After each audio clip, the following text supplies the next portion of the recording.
What's your favorite kind of cookie to make? I'm a big fan of gingerbread. I love turning out the exact same shape over and over and over and over. You don't even have to be an artist to make gingerbread cookies come out just right. But the best works of art don't come from a mold. They're unique, original, one of a kind. And the greatest work of all time is you. God made you to reflect a little bit of who He is to the world around you.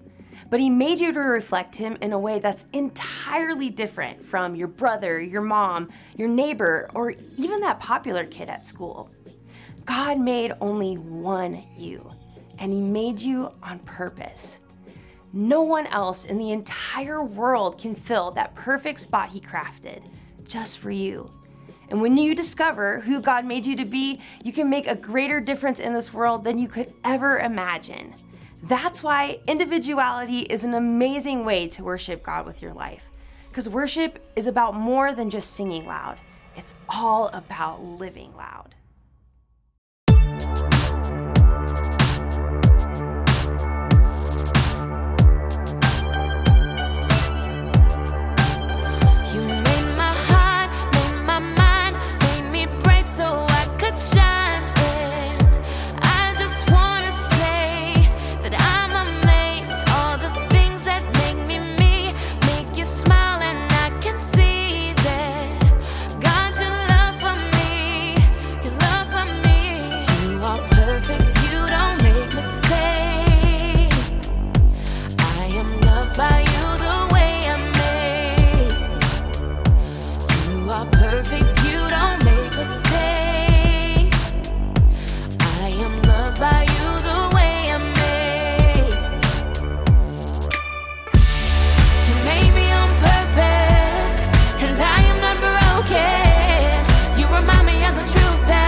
Hey everybody, I'm Graham, and I've got to say I'm super excited about today because we are talking about one of my favorite things. Candy! Have you ever been to one of those candy stores that lets you put all of your favorite candies into one little bag?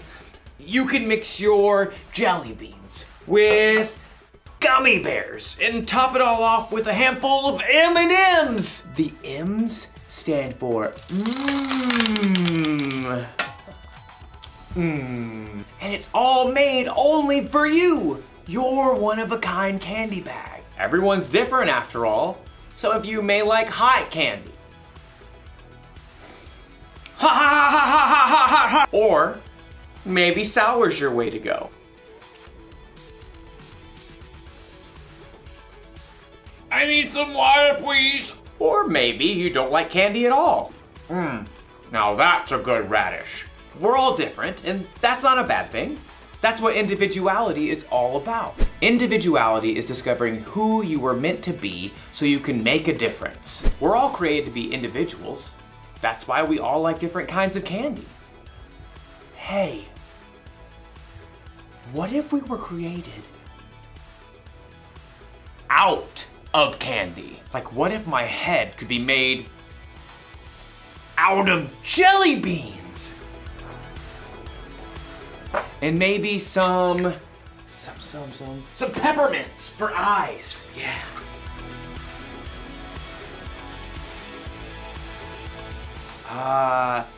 Laffy Taffy nose.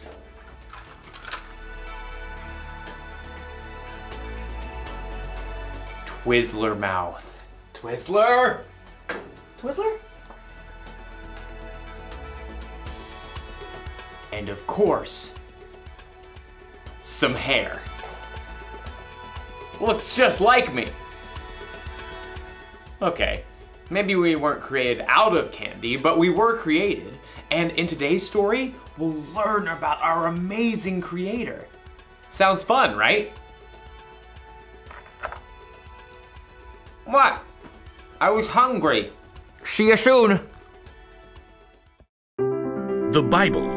It's 66 books of history, stories, letters, and poetry that fit together to form God's one big story. The epic adventure of how He created us and loves us so much that He made a way to rescue us. As we travel through the Bible, from Genesis to Revelation, we discover people who met God and found their lives changed forever. Now, for an amazing story, inspired by the book of Genesis, chapter 1, verses 26 through 28. In the beginning, God took nothing and made everything. From darkness, God called out light. God poured out waters and stretched the sky far overhead like an unpainted canvas. He shaped dry land and canyons and great mountain ranges, and then decked them out with trees and vines and plants of every kind. God spun the moon and sun and stars and planets out into space, and then He filled the oceans with fish and the sky with birds. God thought up an amazing variety of animals to crawl and hop and race over the earth. All of this was incredible, unbelievable, the most artistic show of power ever. God made complex atoms and cells smaller than the eye can see, all the way up to vast spaces stretching across the universe farther than we can imagine. And yet, all of this was just a warm-up to God's most spectacular creation, people. People. It's true. We're made of the same atoms and cells and elements as rocks and plants and animals. But unlike anything else in God's creation, we are made in God's image. Then God said, "Let us make human beings so that they are like us. Let them rule over the fish in the seas and the birds in the sky. Let them rule over the livestock and all the wild animals. And let them rule over all the creatures that move along the ground." So, God created human beings in His own likeness. He created them to be like Himself. He created them as male and female. You are made in God's image. Now, that does not mean God shares your eye color, Or your freckles. Or even your quirky smile.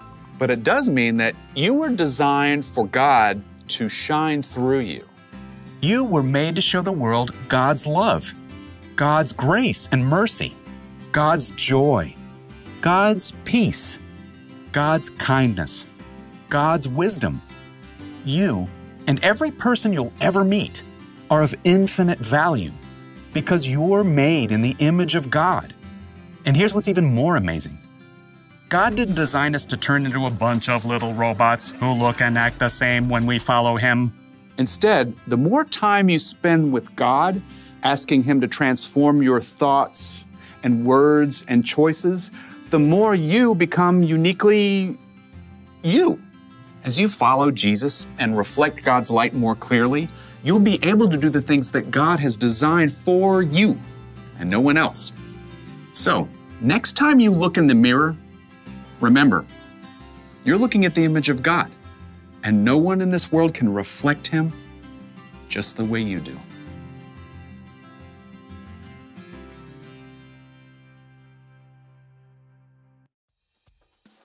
When God created the world, He saved the best for last. People. He made us to be like Him.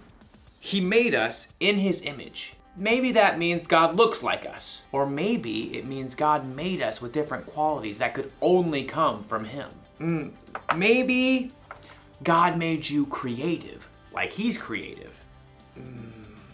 Ooh, or maybe you're really smart because a smart God made you that way. You could be patient, or kind, confident, or peaceful. And you could top it off with a handful of joyfulness. God is all of those things, and He's given them to each of us in all kinds of different combinations. So here's the one thing to remember today. You were made in God's image. Only you were made the way you are. You're one of a kind. There, I'm done with my new Candy self-portrait. What do you think? Not bad. I look delicious. I'll see you next time.